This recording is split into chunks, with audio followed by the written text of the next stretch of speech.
আসসালামু আলাইকুম। এসএসসি ২০২৫ তোমাদের জন্য বিজ্ঞান পরীক্ষা অর্থাৎ সামনে ৪ তারিখে যে বিজ্ঞান পরীক্ষা, তোমরা অনেকেই আমাকে ইনবক্স করতেছো, ফোন দিচ্ছ যে স্যার অধ্যায়গুলো কমায় দেন, কোন অধ্যায় থেকে সৃজনশীল আসবে বা আমরা কীভাবে পড়বো তারই সম্পূর্ণ একটা গাইডলাইন এবং কোন অধ্যায়গুলো পড়লে একটা তুমি 7টা সৃজনশীল সুন্দরভাবে কমন পাবা, কী করলে এমসিকিউ সুন্দর করে কমন পাবা সেই সম্পর্কিত আমি এই ভিডিওতে আজকে বলে দিব।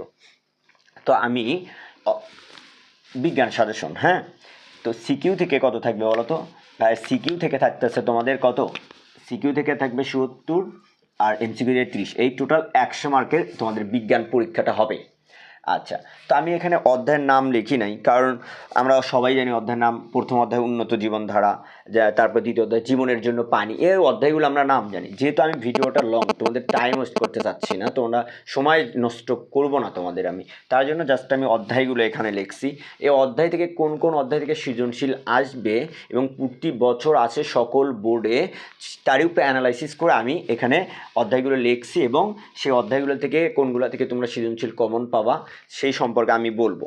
আমি যদি একটু চিন্তা করি, প্রথম অধ্যায় থেকে একটা সিকিউ কমন পাবা, দ্বিতীয় অধ্যায় থেকে একটা সিকিউ কমন পাবা, তৃতীয় অধ্যায় থেকে একটা সিকিউ কমন পাচ্ছ তুমি, আমি এই অধ্যায়টা স্কিপ করলাম।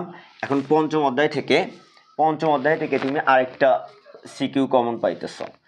ষষ্ঠ অধ্যায় আমি স্কিপ করলাম, অষ্টম অধ্যায় থেকে আরেকটা সিকিউ কমন পাইতেছ, তারপরে এখান থেকে আরেকটা সিকিউ আসবে, তারপরে তোমার আসতেছে এখান থেকে আরেকটা সিকিউ আসবে, আমি দশম অধ্যায়টা এটা স্কিপ করলাম, এখান থেকে একটা, তারপর তোমার হলো এখান থেকে একটা, তারপর আমি যদি আসি এখান থেকে একটা, আমি এই অধ্যায়টা স্কিপ করলাম। সো এই যে টোটাল 1 2 3 4 5 6 7 8 9 10টা, ভাই এখানে তুমি কয়টা সিকিউ পাইছো বলো তো? এখানে থেকে তুমি টোটাল 10টা সিকিউ পাইতেছো, এই যে 10টা সিকিউ কমন পাইতেছো। তোমার দরকার কয়টা? 60টা। তাহলে কোনো স্টুডেন্ট যদি 60টার জন্য 1 2 3 4, 4 তো আমি স্কিপ করে গেছি, 4 ছাড়া 5 7 এবং 8, তাহলে 1 2 3 4টা 5টা, এই যে টোটাল এই 8টা অধ্যায় পড়ে কোনো স্টুডেন্ট, টোটাল যদি 8টা অধ্যায় পড়ে সে 60টি সিকিউ 100% সকল বোর্ডে কমন পাবে। তাহলে তোমরা এই কয়টা অধ্যায়, কারো যদি এই পাশ থেকে কোনো অধ্যায় ঝামেলা মনে হয় বা কঠিন মনে হয়, তাহলে এইটা পড়বা। এই তোমরা, আমার একটা কথা কি, তোমরা সবগুলো অধ্যায় সুন্দর করে আগে এখানে আমি যেভাবে লিখছি এইভাবে লিখবা। লেখার পরে তোমরা অবশ্যই আগে পড়ছো, সেই পড়ার ভিতরে তোমাদের কোনগুলো অধ্যায় ইজি মনে হচ্ছে সেই 8টা অধ্যায় বা সেই 7টা অধ্যায় তোমরা সুন্দর করে পড়বা। আমি যেখানে 10টা অধ্যায় রাখছি, এই 10টা অধ্যায়ের ভিতরে তোমাদের যে 7টা অধ্যায় ইজি মনে হবে অবশ্যই সেই 7টা অধ্যায় তোমরা পড়ে নিবা। কিভাবে বললে সৃজনশীল বিজ্ঞানে ভালো করতে পারবা সেই সম্পর্কে আমি, তোমরা আগে সুন্দর করে কি করবা শোনো, বোর্ড বই, ঠিক আছে ভাইয়া, এই যে বোর্ড বইটা সুন্দর করে আগে পড়বা। হ্যাঁ, এই বোর্ড বইটা পড়ার পরে যে প্রথম অধ্যায় পড়তেছো তুমি, সেই প্রথম অধ্যায়ের বোর্ড বই পড়ার পরে তারপর গাইড আছে না, গাইড বা টেস্ট পেপার, ওইখান থেকে প্রথম অধ্যায়ের, হ্যাঁ, ফার্স্ট চ্যাপ্টারের ধরো এক থেকে তুমি 7টা বোর্ডের, জাস্ট 1 থেকে 7টা সৃজনশীল বা 5টা পড়লেও হবে, ব্যাস, আর পড়বা না। রিডিং পড়ার পরে এইটুকু পড়বা, হ্যাঁ, সেমভাবে সবগুলোরই করবা, দেখবা সৃজনশীল এবং তোমার এমসিকিউতে এটার জন্য তোমাদের হেল্পফুল হবে।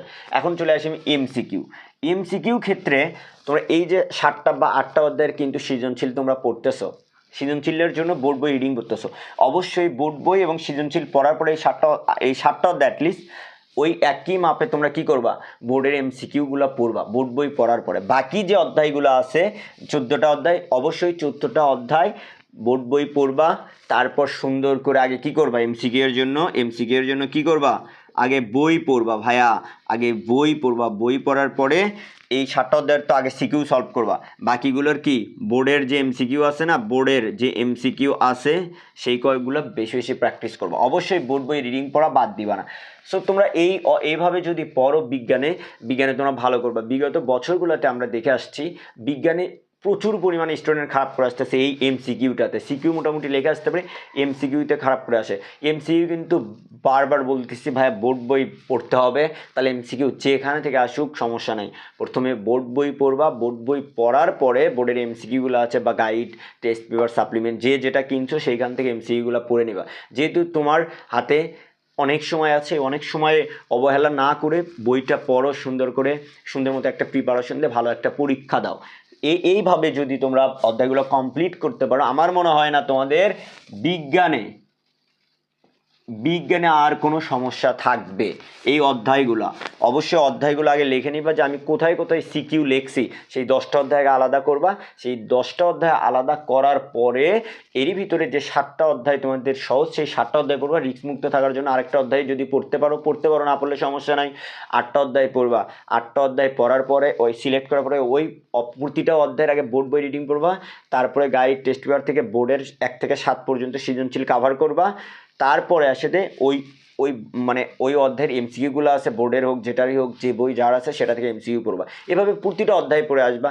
আমি মনে করি তোমরা অন্তত বিজ্ঞানে 90 মার্ক পাবা এইভাবে যদি পড়ে আসো, 100% আমি বলে দিলাম। এভাবে একটা প্রিপারেশন নাও।